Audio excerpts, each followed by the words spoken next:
শ্রমিক ভট্টাচার্যের সঙ্গে সাক্ষাতে দিলীপ ঘোষ, তিনি কি বলছেন দিলীপ ঘোষ শোনাবো। বলুন।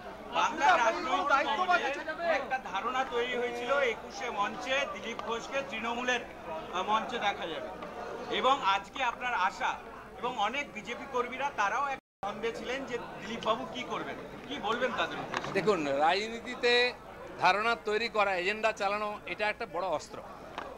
পশ্চিমবাংলার রাজনীতিতেও চলছে, কিন্তু আমার মনে হয় ভারতীয় জনতা পার্টির কর্মীরা যাদের মনের মধ্যে একটু এরকম দোলচলা এসেছিল, এটা আশঙ্কার মেঘ ছিল, সেটা কেটে যাবে এবং তারা একসঙ্গে মিলিত হয়ে লড়াই করে পশ্চিমবাংলায় পরিবর্তন করবে।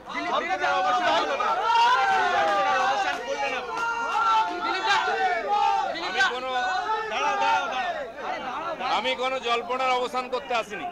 আমরা জল্পনা কল্পনায় বিশ্বাস করি না, আমরা বাস্তবে বিশ্বাস করি। আমি স্লোগান দিয়েছিলাম 19 সালে 19-এ হাফ 21-এ সাপ। 19-এ আমরা হাফ করেছিলাম,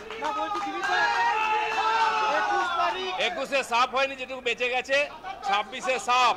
21 তারিখ কোন মঞ্চে থাকবেন? 21 তারিখ আসুক না, একটু ধৈর্য ধরুন, এতদিন ধৈর্য ধরেছেন। আচ্ছা দিদি, এরকম একটা বিষয় রটনা হয়েছে যে আপনার সঙ্গে নাকি দলের দূরত্ব তৈরি হচ্ছে, কিন্তু সেরকম তো কিছু নয়। আজকে যেভাবে শ্রমিকদের পাশে আপনি এসে একসঙ্গে, দূরত্ব তৈরি হয়েছে কি হয়েছে, দূরত্বর প্রশ্ন নেই। আমি বিজেপিতে আছি, বিজেপির কাজ করছি। বিজেপি অফিস থেকে আমাকে গাড়ি দেওয়া হয়েছে, আমি সাধারণ সম্পাদক হয়েছিলাম তখন থেকে, সেটা আমি ব্যবহার করে পার্টির কাজ করছি। যদি পার্টির কাজের দরকার নেই, আমাকে গাড়ি দিত না। আমাকে সিকিউরিটিও পার্টি থেকে দেওয়া হয়েছে, আমি গাড়িও চাইনি, সিকিউরিটি চাইনি, পদও চাইনি। আমাকে যোগ্য মনে করেছে পার্টি, যা যা কাজ করার বলেছে আমি এটা করার চেষ্টা করেছি।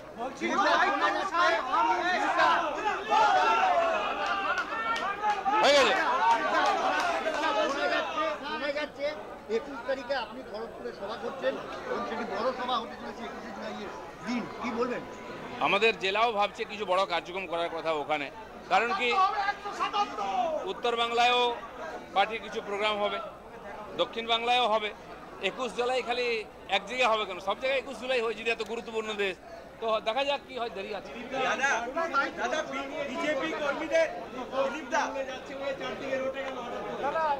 দেখুন, আমি একটা কথা বলি, আমি যেটা শুনেছি মাননীয় রাজ্য সভাপতি বলেছেন দিলীপ ঘোষ ছেলেবেল নয়, তো আমি জানি না, উনি বলেছেন, ওনার কথা ঠিক। তো দাম যার থাকে মার্কেটে না, তাকে নিয়ে জল্পনা হয়, সেই তার সেলের কথা ওঠে। যাদের দাম নেই তাদের কিনবে কে, রাস্তায় পড়ে আছে। দিলীপ ঘোষের দাম আছে, দিলীপ ঘোষের দাম থাকবে, কারণ দিলীপ ঘোষের মধ্যে কোনো ভেজাল নেই। দাদা, আপনাকে নিয়ে একটা আবেগ কিন্তু কাজ করে, এবং যেভাবে কর্মীরা, সাধারণ কর্মীরা দূর দূরান্ত থেকে উৎসাহ দেখা গেল। শুনুন, আবেগ তো আছেই, আবেগ দিয়ে আমরা পার্টি দাঁড় করেছি, রক্ত দিয়েছি, ঘাম দিয়েছি। 150 জনের বেশি কর্মী আমার সামনে প্রাণ দিয়েছে, সেই আবেগ বুকের মধ্যে, সে আগুনটা আছে, আমার নয়, বাংলার লক্ষ লক্ষ কোটি কোটি কর্মীর আগুন আছে। সেই আগুন নিভতে দেবো না আমরা, যতই বৃষ্টি হোক। আর এই আগুনই আমাদের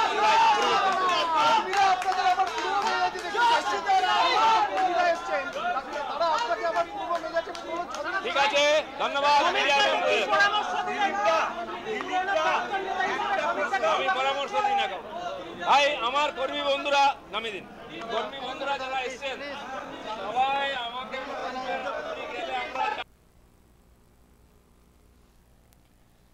এরই পাশাপাশি আপনারা জানেন যে এর আগেই শ্রমিক ভট্টাচার্য, বিজেপির নতুন রাজ্য সভাপতি, তিনিও বক্তব্য পেশ করেন, নতুন পুরনো বলে কিছু নেই, সবাই একটা প্রতীকের অনুগামী, বিজেপি সংঘবদ্ধ ছিল, আছে, থাকবে।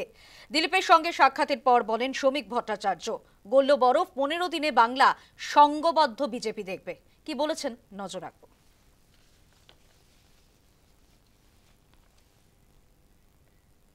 পুরনো বলে দলে কিছু নেই। যারা দুর্দিনে পার্টির পতাকা মাথায় তুলে রেখেছিলেন, নিজের এলাকায় পার্টিকে প্রাসঙ্গিক করেছেন, যাদের বিজেপি বলে মানুষ চেনে, তারা বিজেপি। আমাদের এখানে কোনো ভেদাভেদ নেই, আমাদের এখানে কোনো বেঙ্গল লাইন, দিল্লি লাইন নেই, আমাদের এখানে কোনো নেতার অনুগামী নেই। আমরা সবাই একটা প্রতীকের অনুগামী। ক্ষণিকের জন্য কোথাও ভুল বোঝাবুঝি হতে পারে, ক্ষণিকের জন্য কোথাও দূরত্ব তৈরি হতে পারে, কিন্তু এর অর্থ এটা নয় যে সে দলের বাইরে চলে গেছেন। আগামী 15 দিনের মধ্যে সংঘবদ্ধ বিজেপিকে পশ্চিমবঙ্গের মানুষ দেখতে পাবে। কাউকে অন্য দলের লোক বলে দাগিয়ে দেবেন না। এই লড়াই পশ্চিমবঙ্গ বাঁচানোর লড়াই। আগে পশ্চিমবঙ্গকে বাঁচান, এটা অস্তিত্ব রক্ষার সংকট। হিন্দু বাঙালিদের জন্য শেষ নির্বাচন। আমরা সকলে এক ছিলাম, আমরা সকলে বিজেপি, আমাদের নেতা একটাই, সেই নেতা হচ্ছে